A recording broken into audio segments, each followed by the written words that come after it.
Good morning. Let us start our class. Okay. In the last class, we have completed our second chapter. So, before starting the exercise, let us go through the main ideas in this chapter.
Dear students, in the last video we have completed our second chapter. So let us discuss the different type of questions given in your textbook. Take page number 19 in your textbook. There you can see 3 multiple choice questions. Question 1. Linux Edubuntu is a dash based operating system. Options GUI, CUI, KUI. Which is the right answer?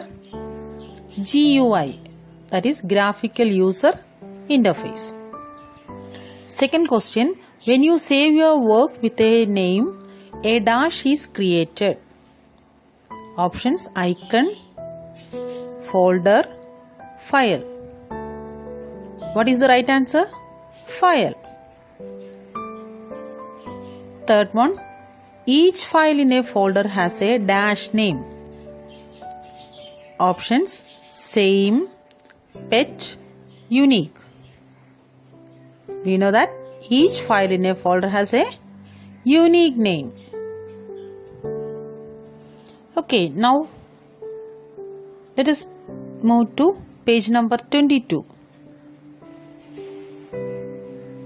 Exercise questions. Section A. First question, which option is used to change display settings of your computer? Answer, system settings. Second question, name any 2 distributions of Linux. In 3rd standard, we have studied 5 examples for Linux distributions. From that, you can write any 2. The 5 examples were Debian, Ubuntu, Fedora, Linux Mint and Arch Linux. You can write any 2 from this list. Third one, who developed the first version of Windows operating system in 1983? William Henry Gates or Bill Gates. Now multiple choice questions. First one, Linux Edubuntu is a dash based operating system. What is the right answer? GUI. Yes, Graphical User Interface. Second, Linux Edubuntu do not confirm before dash a file or folder. Answer, deleting. Dash means to change the name of an existing file or folder. Answer, rename. Now fill in the blanks. First question, Linux is developed in 1991. Second, to select the adjacent files or folder, hold down the dash key and click on the last file or folder to be selected. Hold on which key? Shift key. Third question. File can be created in any dash using Linux Ubuntu software. File can be created in any program. Program is the answer. Now section B. Here you can see the question and answers. In the docs file I will give you the answers. I hope you have understood today's session. So let us see in the next class. Thank you.